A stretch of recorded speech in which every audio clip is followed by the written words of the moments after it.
Bien, chicos, con todos ustedes, muy buenos días. Muy buen día, Alex, Eileen, Teresita, ¿no? Muy buenos días.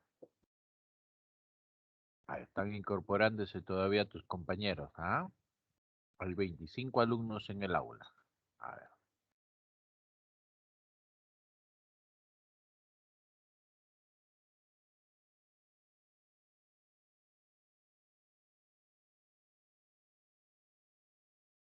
tenemos acá esta situación de la diversidad cultural, ¿no?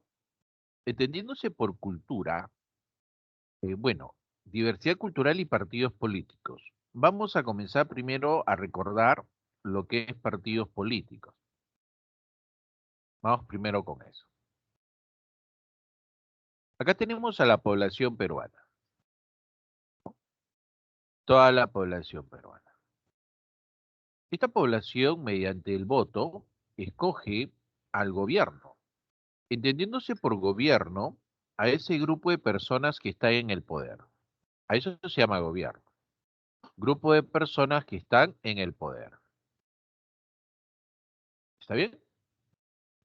Este gobierno cambia cada 5 años. ¿Quién elige a este gobierno? Es la población mediante el voto. Entonces, todos nosotros, los que somos mayores de edad, a los que se considera con el nombre de ciudadano, recuerda que ciudadano, para convertirse en ciudadano, primero te exige ser mayor de edad, luego te exigen tener la nacionalidad peruana. Entonces, un ciudadano extranjero mayor de edad en el Perú no puede ser ciudadano peruano, salvo que opte por la nacionalidad peruana, ¿no? O sea, si se nacionaliza peruano, entonces recién ahí podrá ser un ciudadano peruano y participar con su voto eligiendo al nuevo gobierno. Entonces, ese voto que se está manifestando de parte de la población siempre se viene en una discusión, ¿no? Si ese voto debe ser obligatorio o si el voto debe ser voluntario. Usted se está sacando su opinión, ¿verdad? Usted debe haber ya en su cerebro mencionado cuál de los dos cree usted que debe ser lo mejor, ¿verdad? Pero mire, las personas que llegan al gobierno debe ser un fiel reflejo de lo que quiere la mayoría de los peruanos. Profesor, ¿podría decir que este gobierno ha sido elegido por el pueblo? Bien, pensar que todo el pueblo tiene una misma idea, eso no es posible. Y no es posible partiendo de la situación de que existe una diversidad cultural y cada cultura tiene su propia forma de ver el mundo, ¿verdad? Así que cuando dicen es la voz del pueblo, es un poco difícil de conceptualizar eso porque todos no están opinando lo mismo, ¿ya? Todos definitivamente no opinan lo mismo, ¿no? Ya entiendo, profe. En todo caso, podremos decir es lo que la mayoría está manifestando. Exacto, y ahí hay que tener cuidado, ¿no? Dice la mayoría, que es diferente a decir todos los peruanos han querido que esas personas estén en el gobierno. ¿Tienen la diferencia? Perfecto. Entonces, la mayoría es lo que va a mandar. Pero para que esa votación traduzca fielmente lo que opina, hay que votar, hay que votar. En una sociedad donde toda su población entiende que el voto es un derecho, entonces esa población va a ir voluntariamente a votar. Entonces, ¿cuándo el voto debe ser voluntario? Cuando tenemos una sociedad que entiende que su participación es muy importante. Pero en aquellas sociedades donde eso todavía no es una conciencia colectiva, entonces el voto tiene que seguir siendo obligatorio, porque ese voto tiene que traducir la expresión libre y voluntaria de la ciudadanía. Tenemos que saber qué piensa la ciudadanía respecto a esto. Por esa razón, en el Perú el voto todavía sigue siendo obligatorio. ¿Ah? Entonces, elegimos a ese gobierno, pero nos preguntamos ahora, ¿y cuál va a ser el enlace entre esa población y este gobierno? Y el enlace que se da entre la población y el gobierno está determinado por los llamados partidos políticos. Los partidos políticos se encargan de ver ese dichoso enlace. Ah, pero profesor, mi familia no forma parte de ningún partido político. Ah, ahí viene el problema. Ahí hay un gran problema, ¿no? ¿Por qué hay un gran problema? Porque si la población está desconectada de los partidos políticos, entonces se pierde el enlace que debe existir entre la población y el gobierno. Ya no hay enlace. Entonces, hay muchos gobiernos que han buscado debilitar la presencia de los partidos políticos. Y al debilitar la presencia de los partidos políticos se pierde el enlace, pues. Y al perderse ese enlace, hace pues que este gobierno pueda hacer lo que le venga en gana, muchas veces entrando a una dictadura.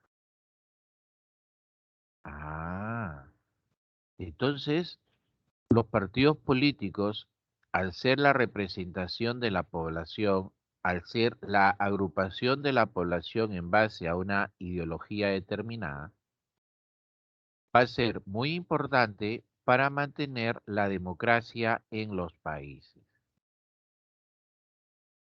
¿Está bien? La democracia no solamente es elecciones periódicas, ¿no? Yo recuerdo en una entrevista que dio Cerrón hace unos años y le preguntaron si Venezuela había democracia. Y Cerrón dijo claramente que sí le parecía que en Venezuela había democracia porque había elecciones periódicas.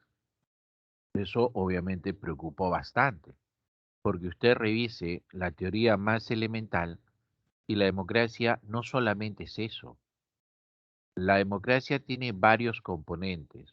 Uno de ellos sí son las elecciones periódicas, pero tiene que estar acompañado de otros elementos, como el respeto de los derechos humanos, ¿verdad? Ten en cuenta que al respetar los derechos humanos, cada persona tiene el derecho a expresar sus ideas. No pueden cohibir la expresión de nuestras ideas porque es atentar contra nuestros derechos. No pueden ir en contra de nuestra libertad de tránsito, salvo excepciones, ¿no? Como es el caso de estados de emergencia, ¿no? No pueden cohibirnos. Un Estado democrático, aparte de respetar los derechos humanos, también respeta la libertad de prensa. Si, por ejemplo, uno va a Cuba, en Cuba todos los medios informativos son del propio Estado. Y eso obviamente está mal, porque si solamente el Estado tiene el monopolio en los medios informativos, ¿de qué libertad de prensa se está hablando en Cuba? Debe existir también medios privados que puedan vertir su información. Aparte del respeto de la libertad de prensa, también debe haber una transparencia en los actos de gobierno. El gobierno no debe hacer nada de forma oculta. Todo debe estar transparentado y deben asumir la responsabilidad de sus acciones de gobierno. Entonces es ahí donde se habla de una democracia. ¿Y quiénes son los encargados de ayudar a mantener esa democracia? son los partidos políticos. ¿Por qué razón? Porque los partidos políticos deben de agrupar a grupos humanos en base a una ideología, ¿no? Va a haber gente que se va a agrupar con la ideología de izquierda, otros que se van a agrupar con la ideología de derecha y otros que se van a o se van a agrupar con la ideología de centro, ¿no? Ahora, hay dos más, ¿no? Lo que es la extrema derecha, ¿no? El fascismo, y lo que es la extrema izquierda, que es el comunismo. ¿Te das cuenta? Pero esas ya son ideas radicales, ¿no? Lo recomendable es girar en estas tres, ¿no? Ya ahí pues ya cada persona, de acuerdo a lo que él crea conveniente, pues se agrupará, ¿no? Con alguna ideología. ¿Dónde comenzaron a formarse estos partidos políticos? Eso se comienza a formar en Inglaterra, ¿no? Ya en el siglo XVII, en el Parlamento inglés, se comienzan a formar partidos políticos en base a la ideología, ¿no? Deben tener una ideología similar. ¿Estamos bien? Perfecto.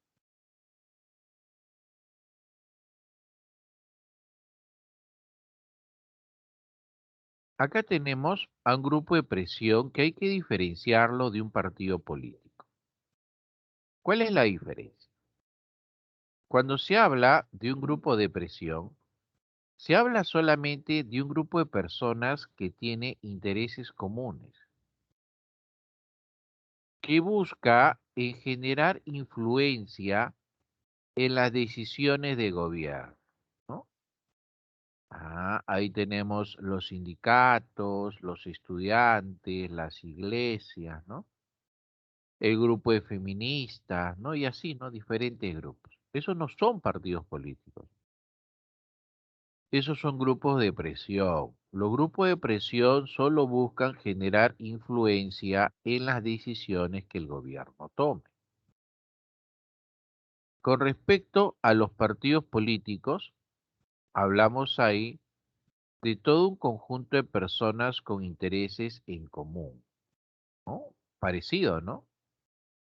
¿No? Pero a eso se le agrega que tienen afinidades ideológicas. Entonces ahí viene la diferencia, ¿no? Acá sí hay ideología y se agrupan porque ellos quieren llegar al poder, ellos quieren llegar a gobernar, ¿no?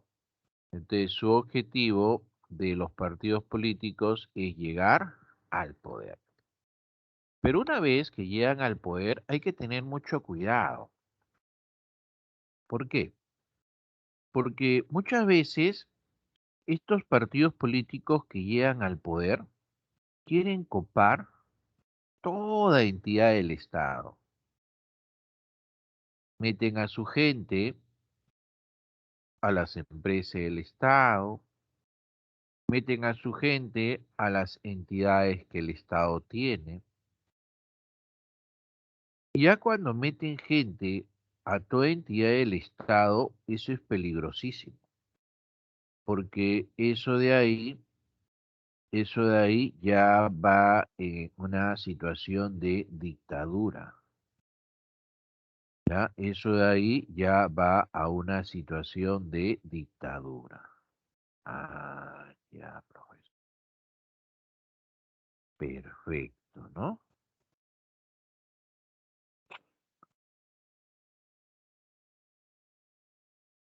¿Se dan cuenta entonces que es importantísimo los partidos políticos?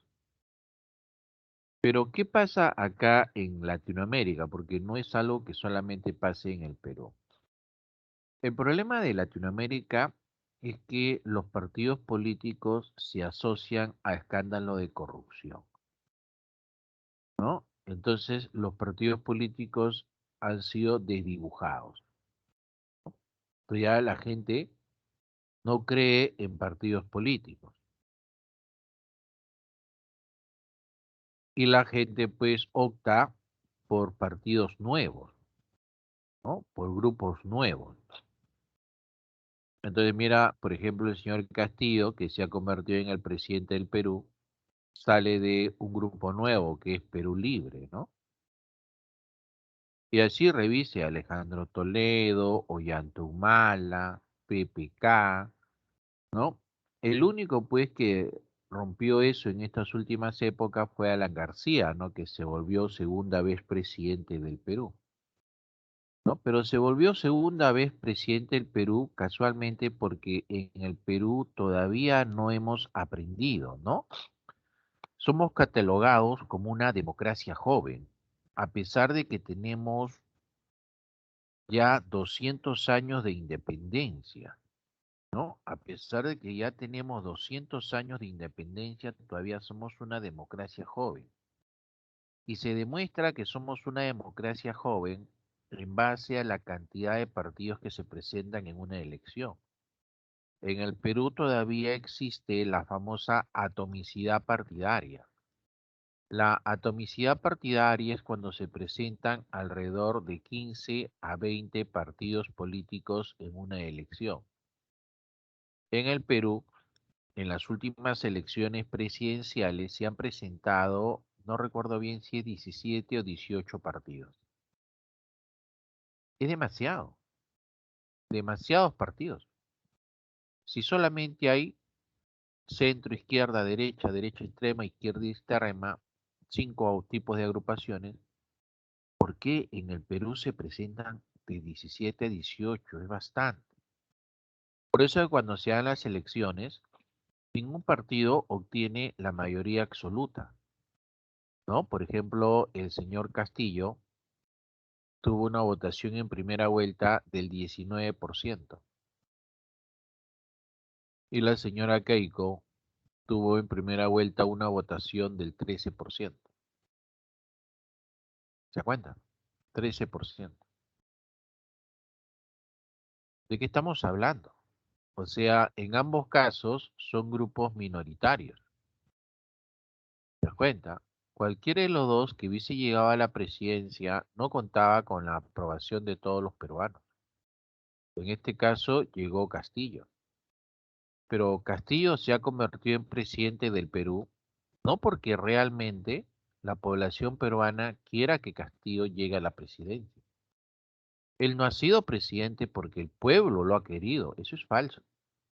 Eso no es cierto. Mira la votación que ha tenido, 19%. Y eso, 19% de los que votaron, porque hubo bastante ausentismo. Entonces, si contamos a la votación total, no es 19%, será pues un 12% y Keiko estará pues en un 7%. Entonces no puede ser que él diga que es presidente porque todo el pueblo lo quiere, no. En ese escenario de segunda vuelta hubo un divisionismo.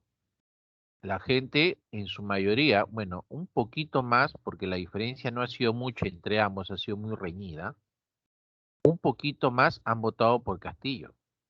Pero esos votos que estaban por Castillo en realidad no son votos para Castillo, son los votos contra Keiko.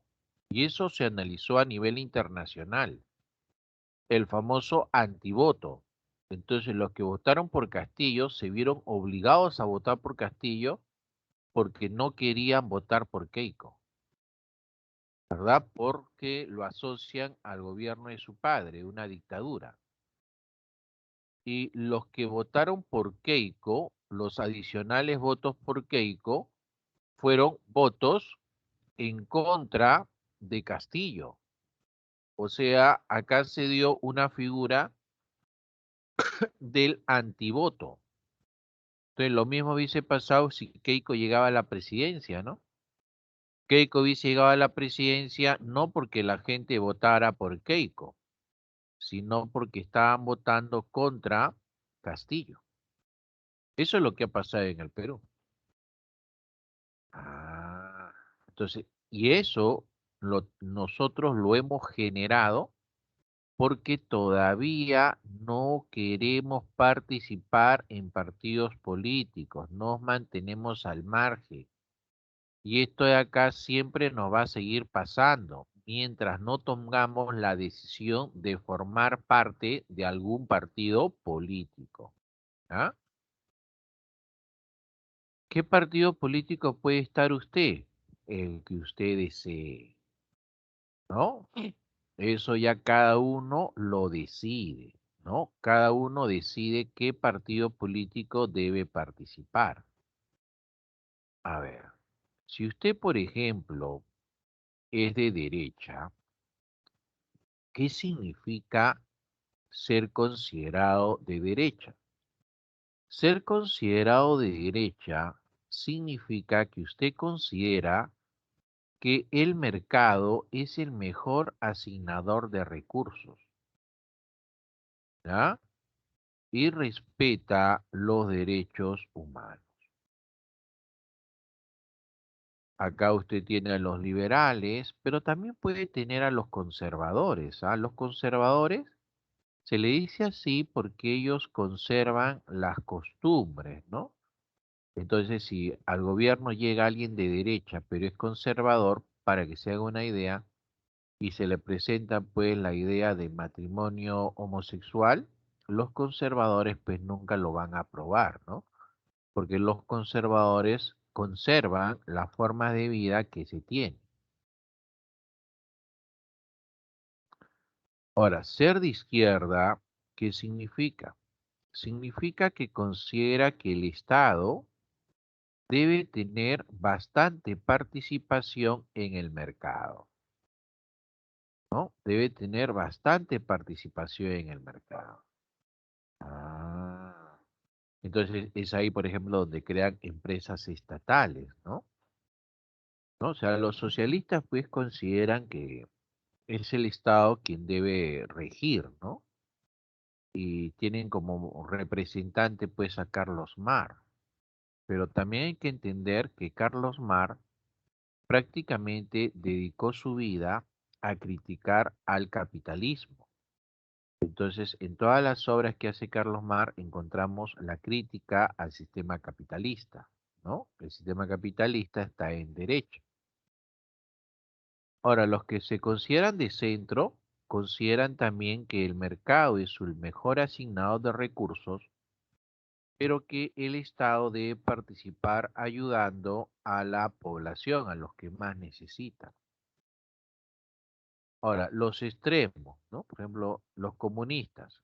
Estos ya no consideran que el mercado debe existir, ya no, ya. Ellos están en contra del mercado. Ellos hablan ya de una economía planificada. En una economía planificada es el Estado quien decide qué se produce, qué consumes, hasta cómo te vistes. Entonces, en un comunismo, pues prácticamente se pierde la libertad, ¿no? Ya no tienes libertad. Podrás tener igualdad, sí, pero vas a estar igualmente mal que el resto. No vas a estar igualmente bien, porque para tener la esperanza de poder mejorar, la economía tiene que crecer. Entonces, si la economía no crece, entonces no hay nada que repartir. Y ese es el problema del comunismo. Hayek, que es un recontraliberal, Hayek es el máximo exponente de los neoliberales. Hayek te explica claramente que no puede ser que el Estado decida todo, porque el Estado no va a tener la capacidad de poder ver qué es lo que se necesita en cada una de las transacciones, ¿no? Imagínense. Y eso ya usted lo puede haber visto con Adam Smith en su famosa mano invisible. Esa mano invisible planteada por Adam Smith, de verdad, cuando yo lo escuché en la academia, para mí no significó mucho. Pero ya cuando lo vi en la universidad, esa mano invisible para la época me pareció una forma de explicar lo que sucedía en el mercado bastante interesante.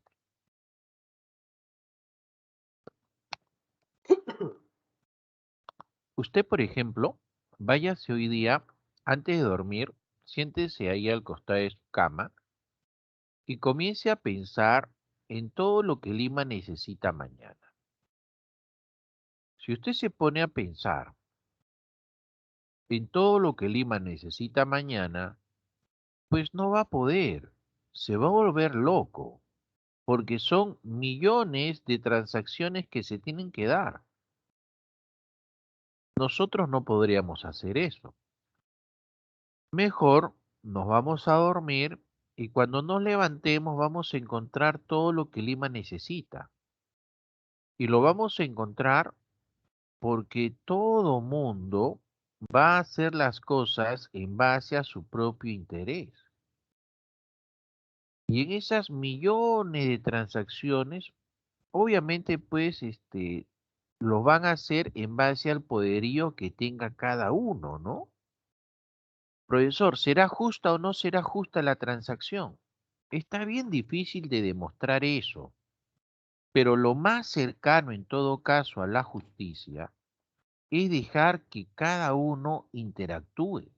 Eso es lo más cercano. No estoy diciendo que sea justo, pero sí es lo más cercano a ello.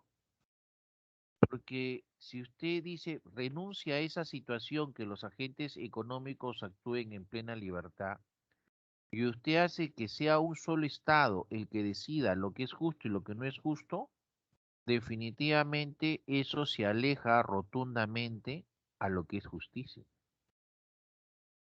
¿Te das cuenta? Eso se va a alejar rotundamente de lo que es justicia. Lo más cercano a justicia es dejar que cada uno lo haga. Y el Estado solamente tiene que tener un papel de reglamentación, de reglas, de poner los parámetros en los cuales se van a realizar las transacciones, más no ser el Estado quien decide sobre esas transacciones. ¿Se da cuenta? Hay videos, ¿ah? Porque han logrado entrevistar a Hayek. A Hayek lo han logrado entrevistar, lo han grabado en video, ya, pero ya cuando está viejito Hayek, ¿no? Otro que también debe escucharlo es a Milton Friedman. También hay videos sobre Milton Friedman, bastante claritas sus explicaciones, ¿no? O también pues ya uno más moderno, el argentino Javier Milei, también bastante didáctico a la hora de explicarlo, ¿no?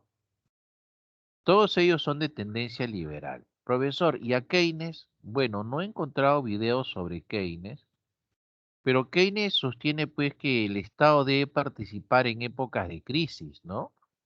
Keynes plantea pues el famoso estado de bienestar, ¿no? No hay videos sobre Keynes, pero sí hay, o sea, que Keynes hable, ¿no? O sea, pero sí hay videos que hablen sobre Keynes, ¿no? Que también usted puede visualizarlo. Keynes también en la economía pues es un personaje bastante útil, bastante importante.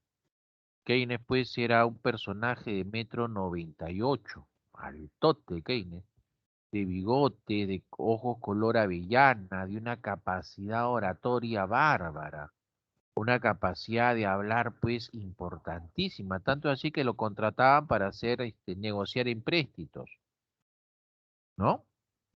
Brillante Keynes, tanto es así que hoy en día, hasta hoy en día tiene bastantes seguidores que se quedan impresionados por el aporte dado por Keynes, ¿no?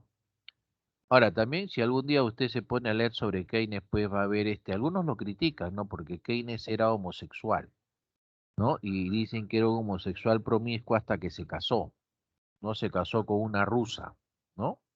Y es ahí donde ya deja esas prácticas. Pero eso obviamente no tiene nada que ver, ¿no? Acá se le tiene que, en el mundo académico, eso ya es otra cosa, no solamente se evalúa su aporte académico, ¿no? Si es bueno, se reconoce, pues si no es bueno su aporte académico, pues ya ni se le menciona, ¿no?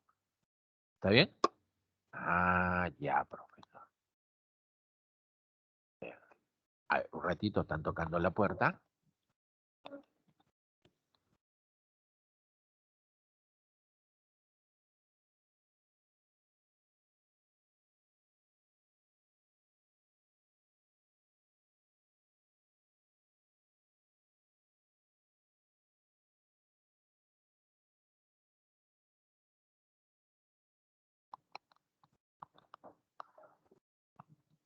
Ya está. Bien. Ahora,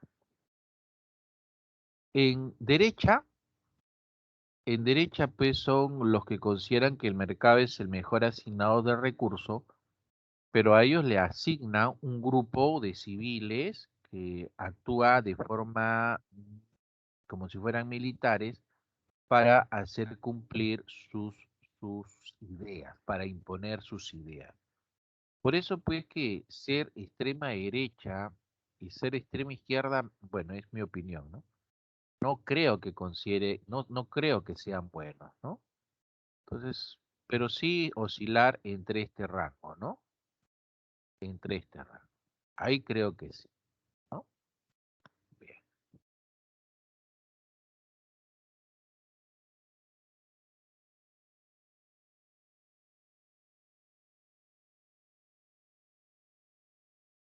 Ahora, estos son, por ejemplo, los partidos de derecha suelen formarse en base a comités, ¿no?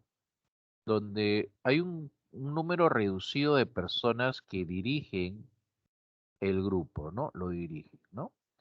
Donde se busca calidad y no cantidad, ¿no? Y estos miembros son escogidos por su influencia, ¿no?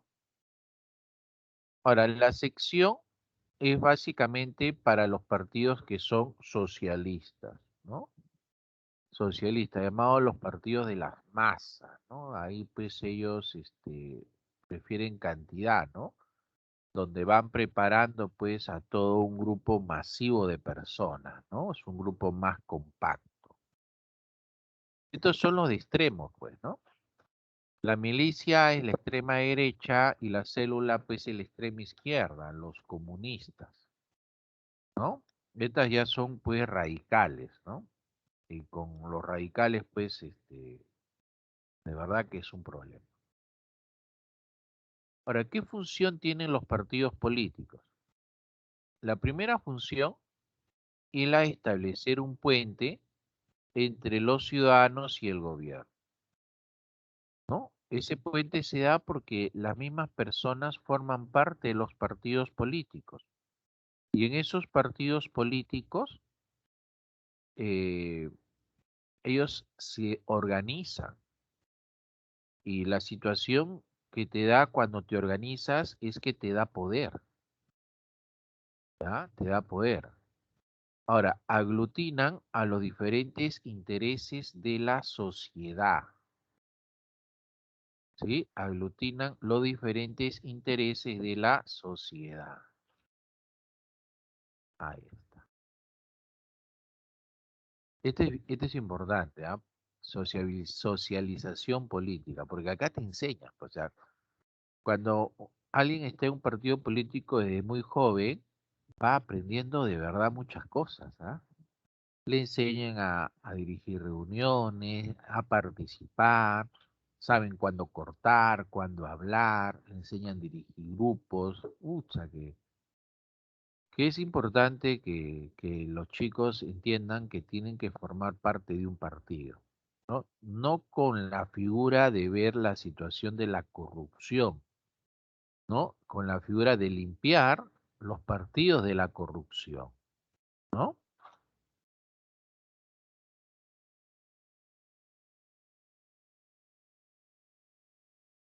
Ahora, organización del gobierno, porque los que llegan al poder copan todas las instancias que deben copar. Qué diferente a decir copa todo, porque si es que copan todo, eso ya se asocia con una dictadura, ¿no? Movilizan al electorado, pero lo movilizan por ideología. No lo movilizan porque le dan un paquete de tallarines o le ofrecen un dinero, que es como algunas denuncias periodísticas hemos observado, ¿no? O sea, una cosa es que la persona vaya convencida porque está con la ideología que ese gobierno va a aplicar y otra cosa es que vaya simplemente porque le van a ofrecer un puesto de trabajo o le van a dar un dinero por estar ahí, ¿no? Esto fue un recorte periodístico de la BBC, ¿no?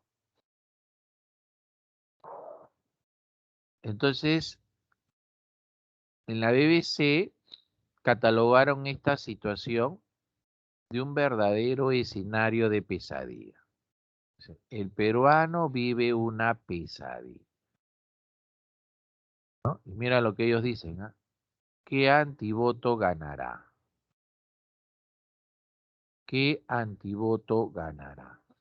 Y eso lo sabremos en el 6 de junio que pasó en segunda vuelta, donde ya lo han, ¿no? El Jurado Nacional de Elecciones ha proclamado al señor Castillo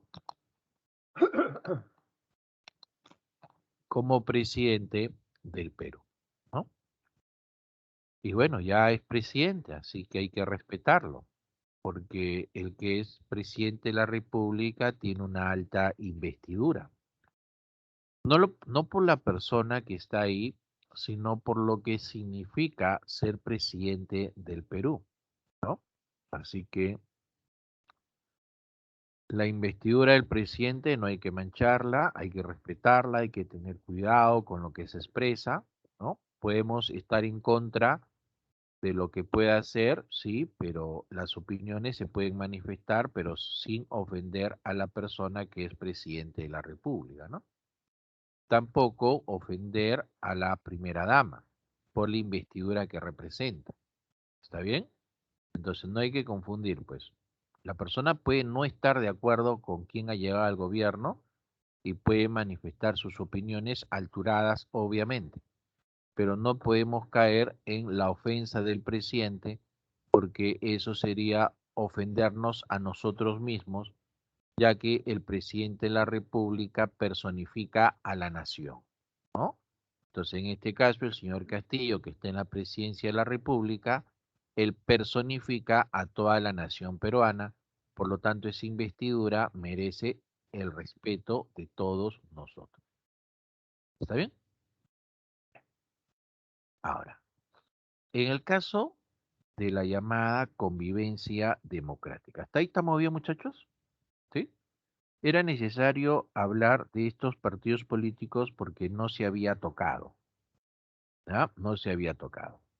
Ahora, los partidos políticos, me faltó aclarar, tienen alcance nacional, o sea, los partidos políticos pueden participar en todo tipo de elecciones, ¿no? Pueden participar en elecciones para congresistas, ¿no? Elecciones para presidentes, para alcaldes, ¿no?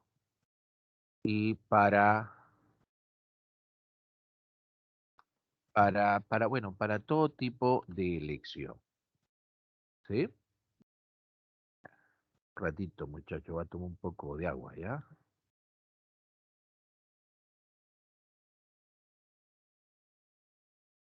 Hasta que-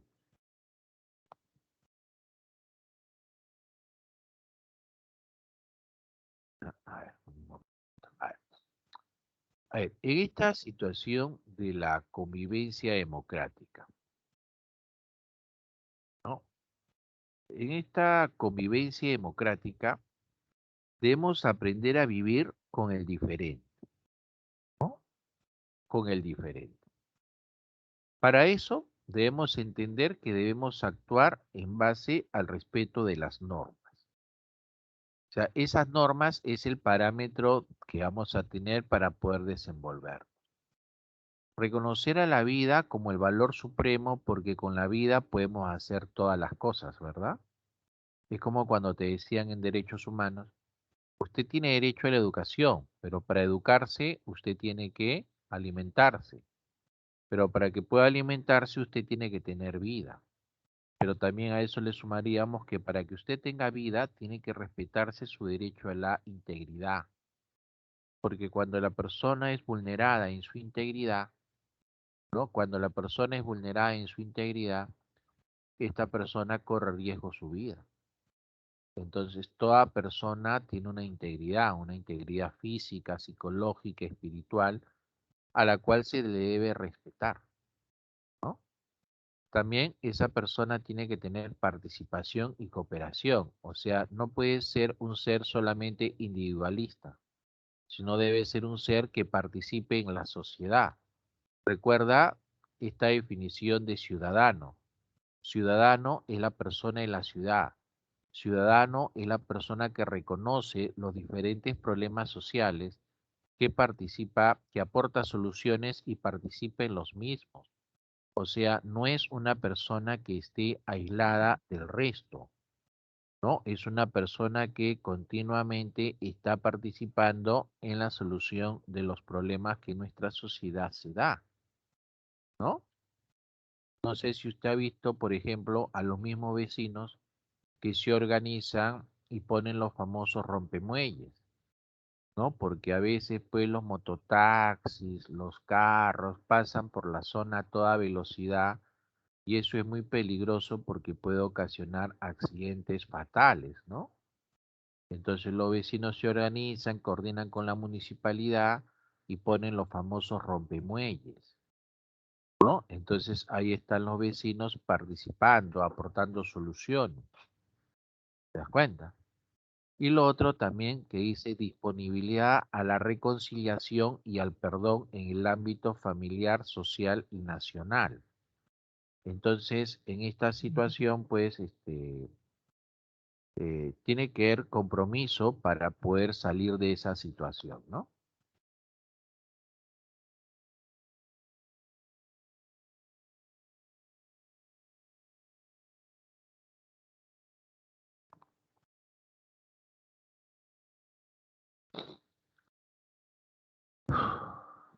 Bien.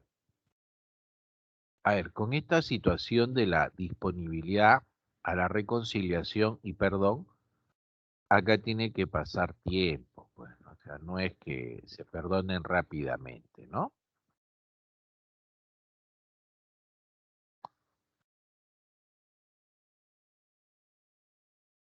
La corrupción es el mal uso del poder público, ¿no? Y se pueden dar por diferentes causas, ¿no? Exógenas, por la impunidad, que es la falta de castigo. Por la falta de control económico y legal. El Estado no se da abasto para poder detectar eficientemente los actos de corrupción. Mira, lo último que ha salido, este escándalo de un grupo de personas que vendía las camas UCI.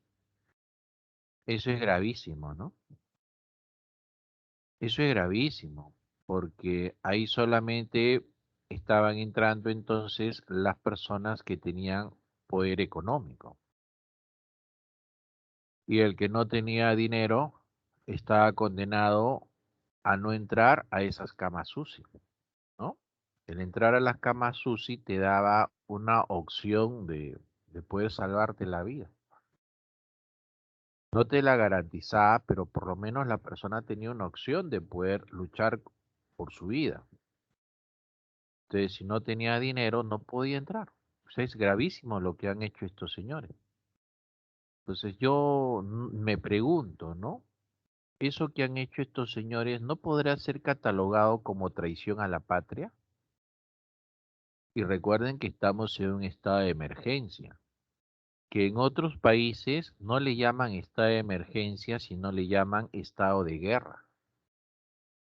Me pregunto, ¿no? O sea, ya en este caso los juristas serán los encargados de evaluar si hay o no hay eso, ¿no? Ahora, después de esas causas exógenas, están las causas endógenas. Las causas endógenas son las causas internas. Y esas causas internas está debido a la falta de valores y a la falta de educación. Entonces, si las personas nos prepararon mejor en los valores y en educación, la corrupción se reduciría. No se va a eliminar, pero sí se va a reducir. ¿Por qué digo no se va a eliminar? Porque hay situaciones en las cuales por más que la persona tenga valores, hay situaciones límites en las cuales puede hacer que cruce esa ligera línea y caiga en la corrupción, ¿no? O sea que no es imposible, pero el tener buenos valores y buena educación hace que se reduzca esa posibilidad. Ahora, un ejemplo de corrupción es la coima, ¿no? Que popular, técnicamente se llama el famoso cohecho, ¿no? El cohecho puede ser propio cuando se le da un dinero al funcionario para que no cumpla con sus funciones, ¿ya? Ah. Y el cohecho pasivo impropio es cuando se le coimea, pero para que haga lo que tiene que cumplir, para que haga sus funciones. Ah. Profesor, pero ¿por qué se le llama pasivo? Porque es el que recibe el dinero, que puede ser que la otra persona le esté entregando o puede ser que este funcionario esté exigiendo, ¿no? Cualquiera de esas dos situaciones, en ambos es pasivo porque el funcionario es el que está recibiendo. Ah. En cambio, el cohecho activo genérico es la persona que coimea. ¿Estamos bien?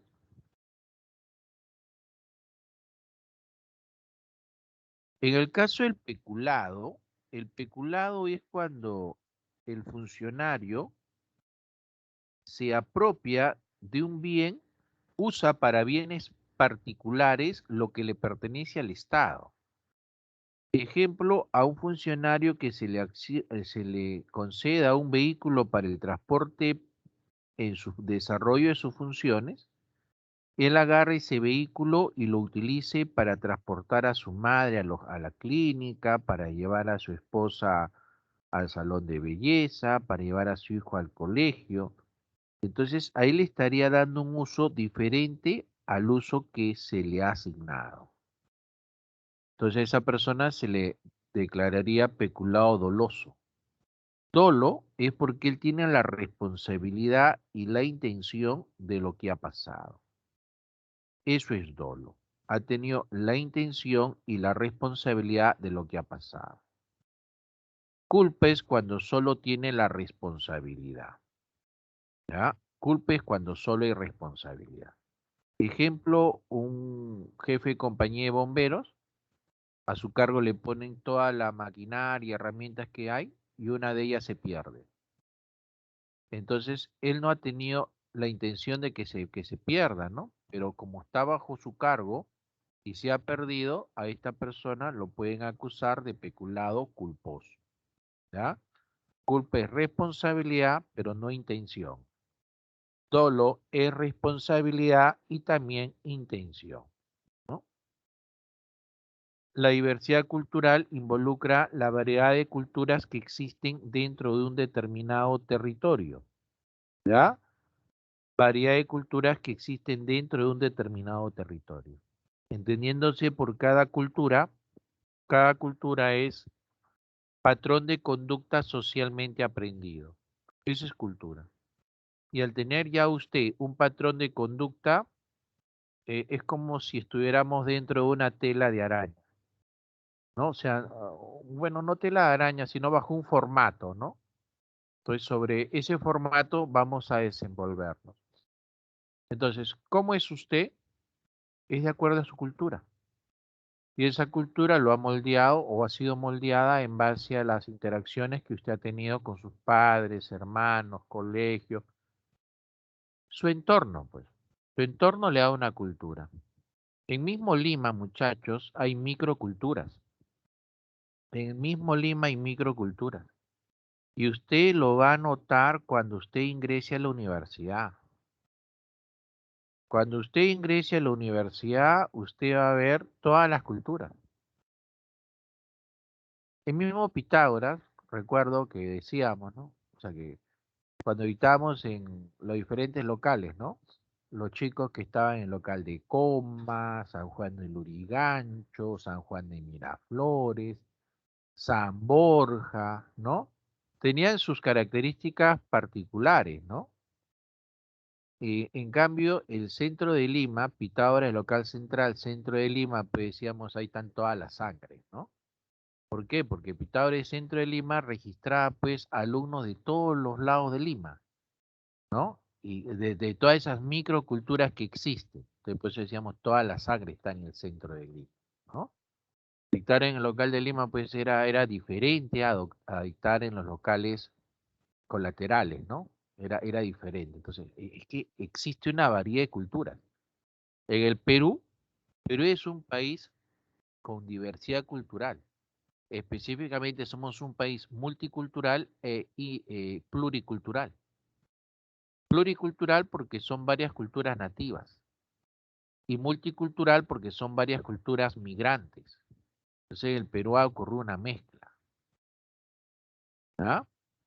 En esa mezcla existe este fenómeno llamado la interculturalidad, ¿no? La interculturalidad es la interacción entre las diferentes culturas existentes dentro del país. Bien, suficiente. ¿Preguntas hasta ahí? Ya yo les voy a hacer una pregunta, ¿ya? Les voy a dar 20 segundos a ver quién me responde. ¿Qué cosa es la transculturalización?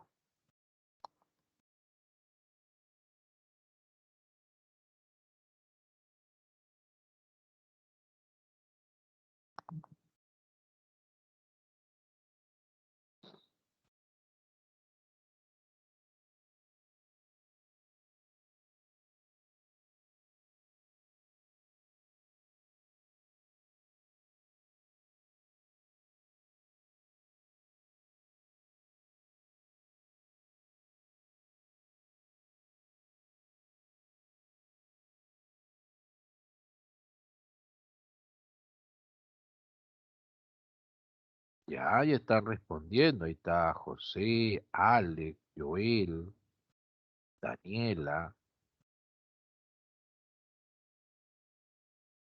Cuando se habla de una transculturalización, es cuando la cultura extranjera devora a la cultura nativa. ¿Qué es lo que pasó pues en Estados Unidos, no? Usted observa ahí, todos los que habitan en Estados Unidos no son oriundos del lugar. Ellos son migrantes de diferentes países de Europa. Todos son migrantes. A la cultura nativa prácticamente casi la han desaparecido. Ahí son grupos ya muy reducidos de nativos, ¿no? Entonces, ahí es una muestra clara de una transculturalización. Ahora, en Sudamérica también ha pasado, ¿no? Mire usted Uruguay, mire Argentina, gran parte de Chile, mire el Brasil. El Brasil también es un fenómeno muy grande de transculturalización. Mire usted Venezuela, Venezuela también es transculturalización. La cultura extranjera ha devorado a la cultura nativa. ¿Dónde todavía se mantiene?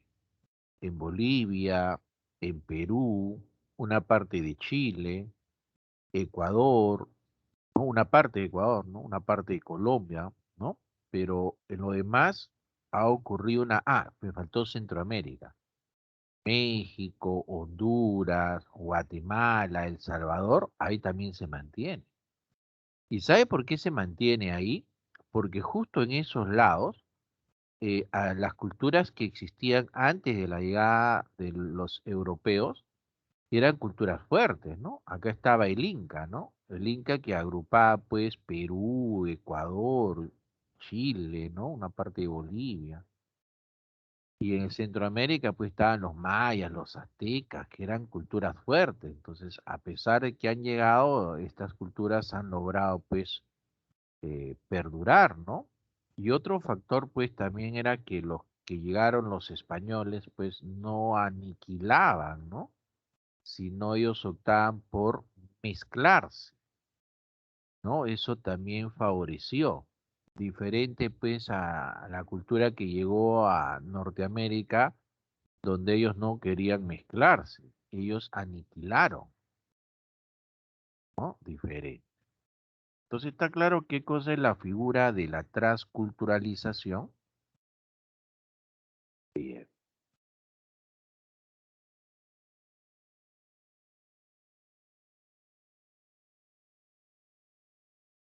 a ver. Ahí tienen una primera pregunta. Vamos a darle 10 segundos, por favor.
Bien, todavía ahí está, ya. Ahí veo la primera clave. A ver qué dicen los demás. Ya van dos.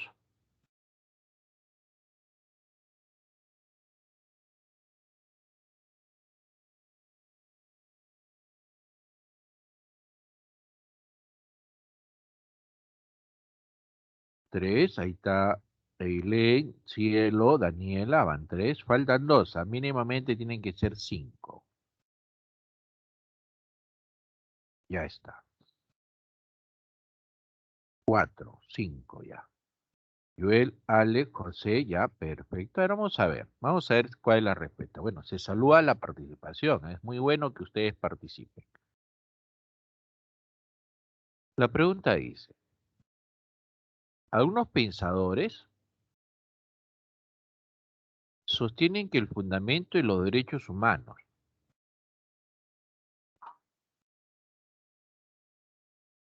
se encuentra en nuestra capacidad de pensar, de hablar, de comunicar.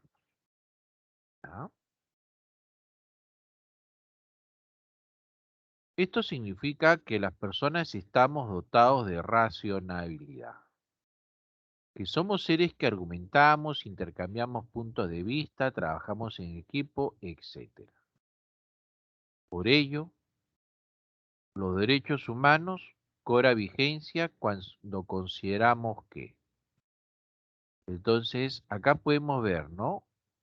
Los derechos humanos se da a aquellos seres humanos y nos identificamos como seres humanos porque nosotros estamos dotados de una racionalidad,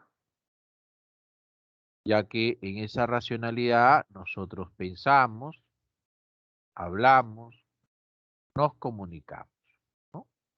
Obviamente que en ese nivel de pensamiento, pues, que es válido para todo ser humano, hay grados, ¿no? Hay personas, pues, que tienen un razonamiento más fuerte que otras, pero razonamos, ¿no? El niño, el niño también razona, ¿no? Las personas que están en situación de demencia también tienen un razonamiento, ¿no? Pero leve, ¿no? Entonces, el ser humano es el que razona, ¿sí? Bien, entonces, ¿cuál sería la clave? A ver, dice, la clave dice, todos los seres humanos somos parte de una misma especie. Ya, bueno, sí, ¿no? Porque si es de la misma especie, se pueden reproducir, ¿no es cierto? Y tenemos las mismas necesidades, alimentarnos, vestirnos, educarnos, ¿no? Ahora, ¿cómo la satisfacemos? Eso ya varía dependiendo a la cultura que uno pertenezca, ¿no? Ya, perfecto, eso es cierto, ¿no? Esto es válido. A ver, la B que dice, algunas personas, entonces acá ahí es selectivo, ¿no?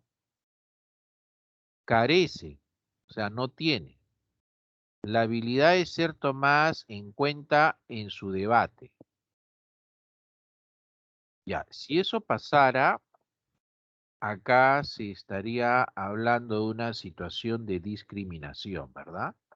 Y esa discriminación estaría atentando contra los derechos humanos. Así que esa alternativa B está descartada, ¿no? La C que menciona. La dignidad de los seres humanos está justificada por la idea de haber sido creados a la imagen de Dios. Ya, pero eso te tomaría pues un enfoque religioso, ¿no? Eso tomaría un enfoque religioso y eso no está mencionado en la pregunta. Descartada. D. Toda persona es un interlocutor válido, capaz de desarrollar o expresar su punto de vista sobre el bien y la justicia. Suena interesante, ¿ah? Pero ¿qué ocurre ahí? ¿Qué ocurre ahí? Si cada uno tenemos nuestro punto de vista sobre el bien, puede ser, pero sobre la justicia ya no, porque si la justicia la establecemos de modo subjetivo, entonces vamos a tener el problema de que se van a cometer varias barbaridades.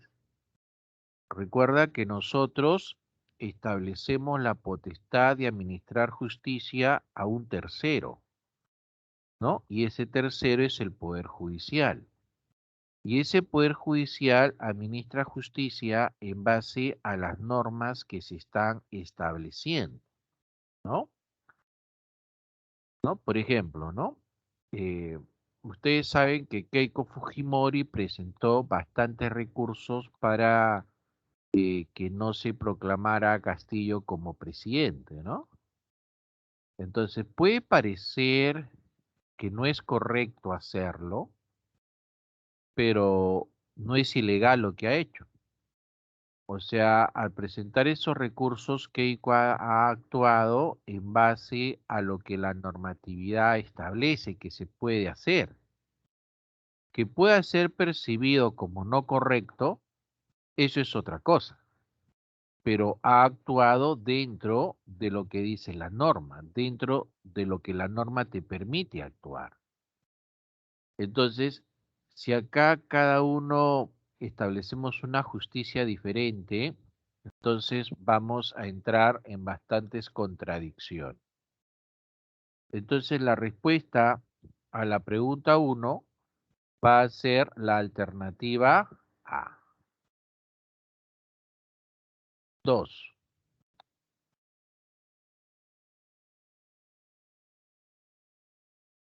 Dice, durante la década del 50 al 70,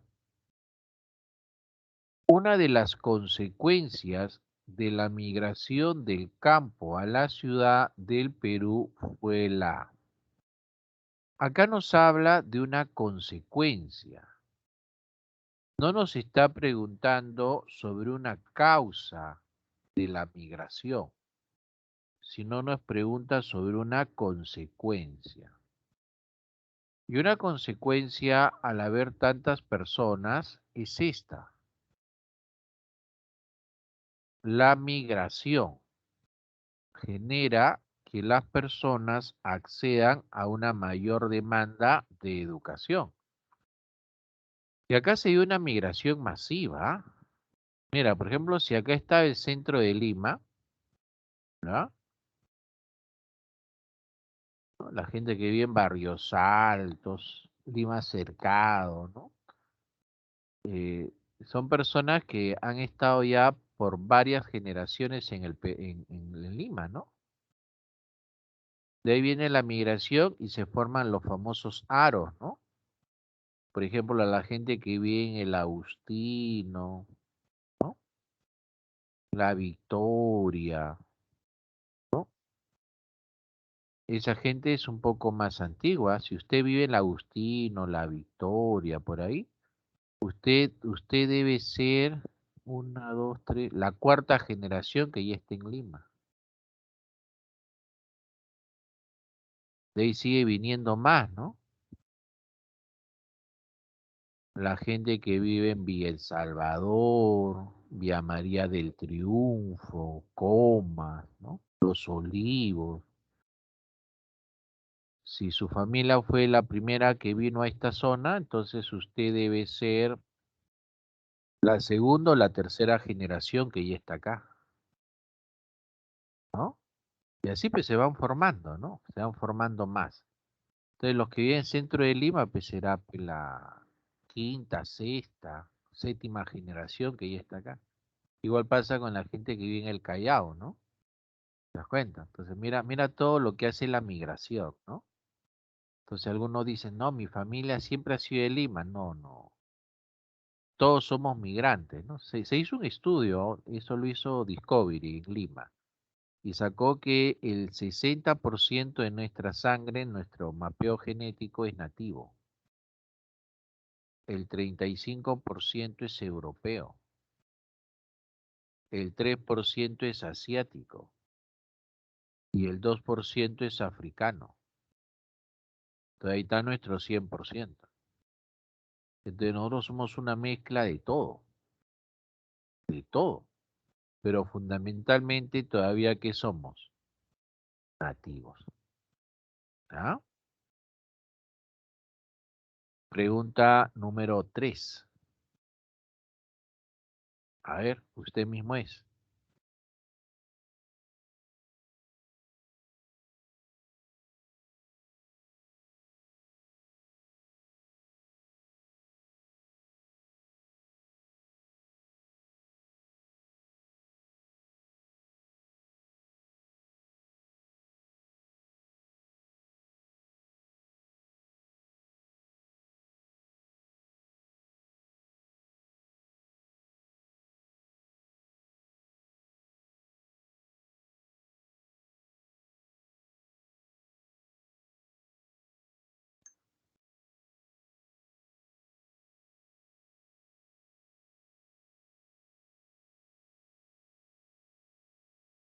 Dice,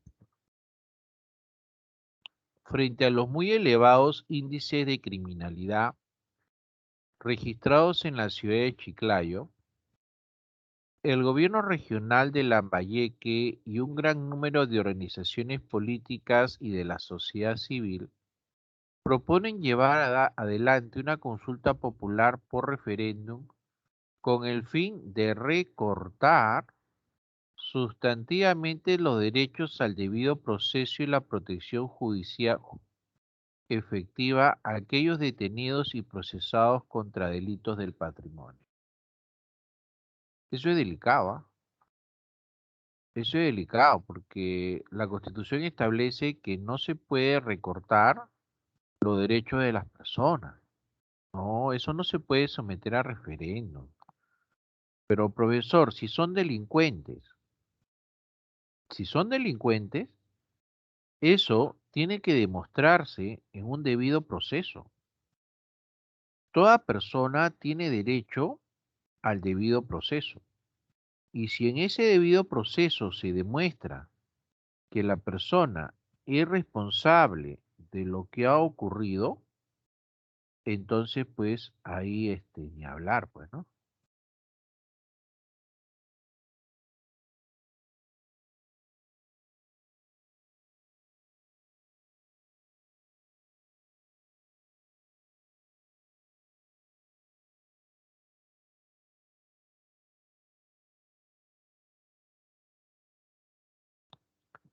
Entonces, la respuesta ¿cuál sería? No, ¿verdad?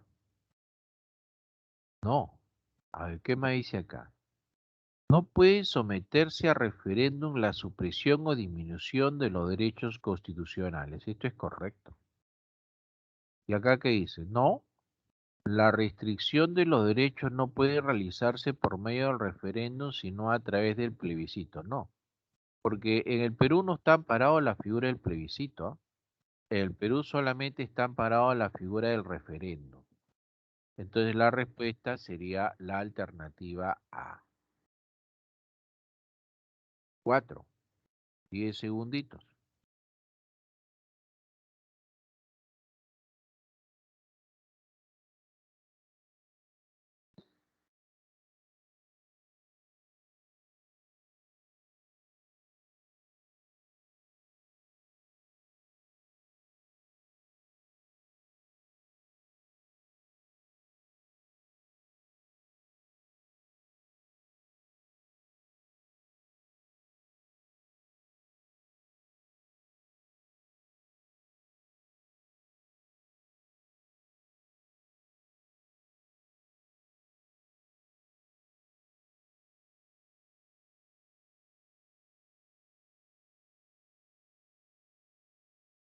Muy bien.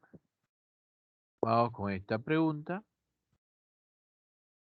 Nos dice, Miguel Carpio es un ingeniero de sistemas egresado de una prestigiosa universidad pública que decide postular a un puesto de dirección de una corporación informática multinacional. Durante la consabida entrevista personal, el referido profesional es conminado a revelar, o sea, obligado a revelar su afiliación política, a lo que él se niega. ¿Qué establece la norma constitucional acerca de la privacidad de nuestras creencias personales? ¿No?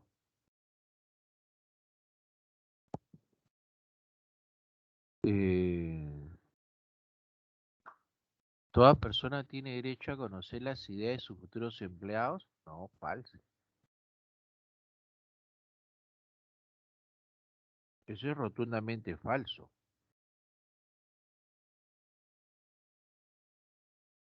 La persecución por razón de ideas o creencias está totalmente prohibida. Bueno, eso sí es cierto, ¿no? Eso es cierto que está prohibida la persecución, pero no encaja con la pregunta, ¿no? El derecho a la libertad de información está garantizado por la Constitución. Claro, eso es cierto, el derecho a la libertad de información, pero libertad, podemos acceder a información que sea pública, pues no, no información que esté en la esfera de lo privado.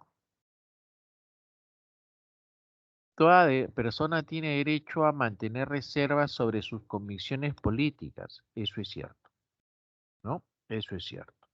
Convicciones políticas, religiosas, filosóficas. La clave es la D. 5.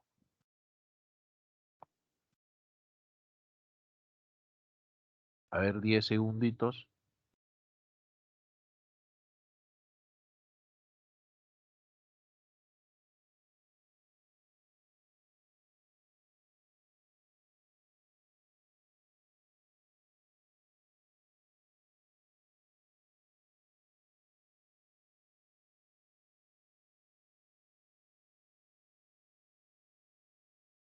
Ya, ahí está dando una respuesta José Carlos. A ver, ¿qué dice acá?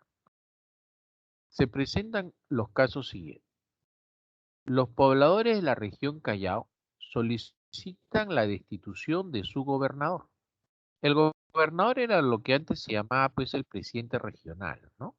Ahora se le llama gobernador regional.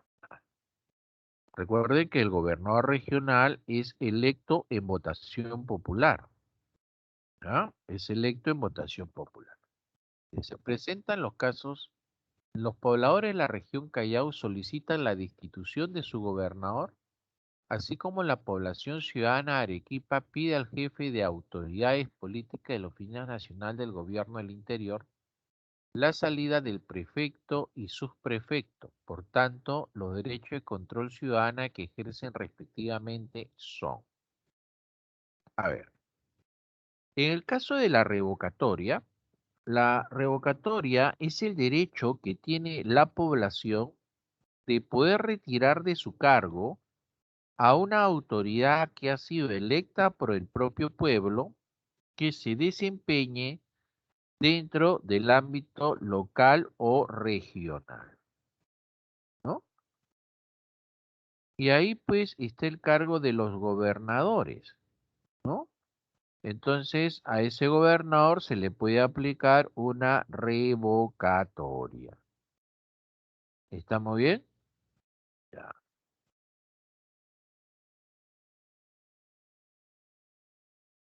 En cambio, la remoción no es para sacar autoridades que son electas por el pueblo. La remoción es para sacar autoridades nombradas a dedo, autoridades en cargos de confianza, que se desempeñen dentro del ámbito local y regional, ¿no? Dentro de ese ámbito local y regional. Entonces, sí, la respuesta es la alternativa D. Muy bien. 6. Hay 10 segundos para que leas la pregunta.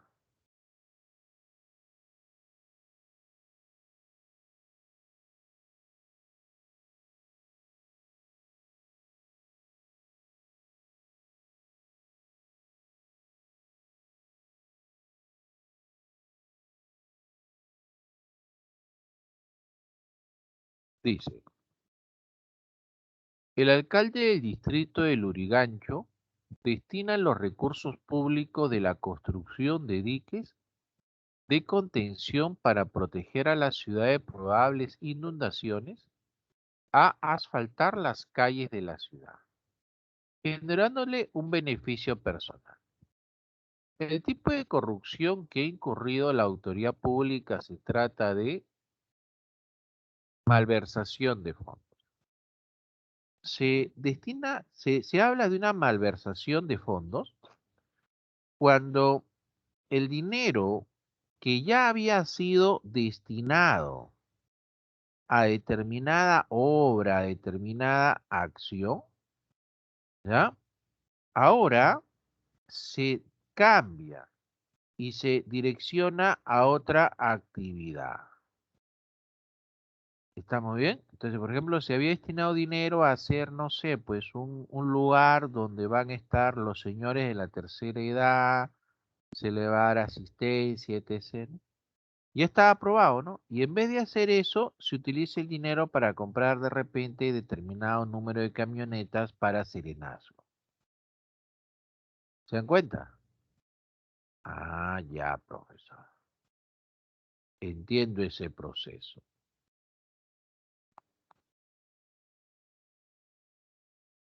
7. A ver, lean, por favor. Uy, ya son 11:15. Ya. Mejor terminemos esto. A ver, la 7, ¿qué nos dice?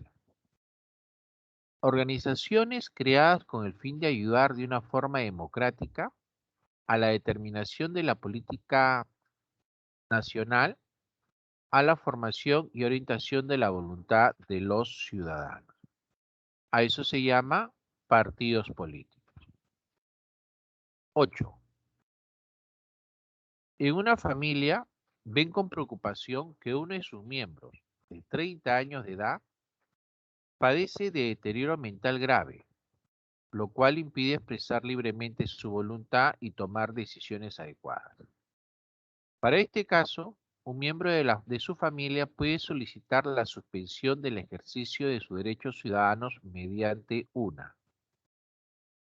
Acá la respuesta es mediante una resolución judicial de interdicción. 9. Dice, la ley electoral prohíbe a las organizaciones políticas la entrega o promesa de dinero, regalos o dádivas electorales con el fin de que estos voten a favor de su respectiva agrupación. ¿Cuál de los siguientes objetos constituiría un regalo o dávida prohibida según la norma electoral? La D, ¿no? La D. Mujeres al poder. Es un partido político que promueve la renovación de todos sus directivos regionales, provinciales y distritales mediante el voto directo universal, ¿ya? Previamente, los afiliados aprobaron un reglamento de elecciones y aquellos que tienen aspiraciones de ser dirigentes del partido se unieron a la lista y coordinaron una capacitación de los miembros de mesa de la OMP, con la OMP. De lo manifestado podemos afirmar que las mujeres al poder nos muestran un ejemplo de democracia interna, ¿no? Porque se está siguiendo dentro de ese grupo. Bien, chicos. A todos ustedes, felices fiestas patrias, ¿no? Utilícenlo también para poder estudiar bastante.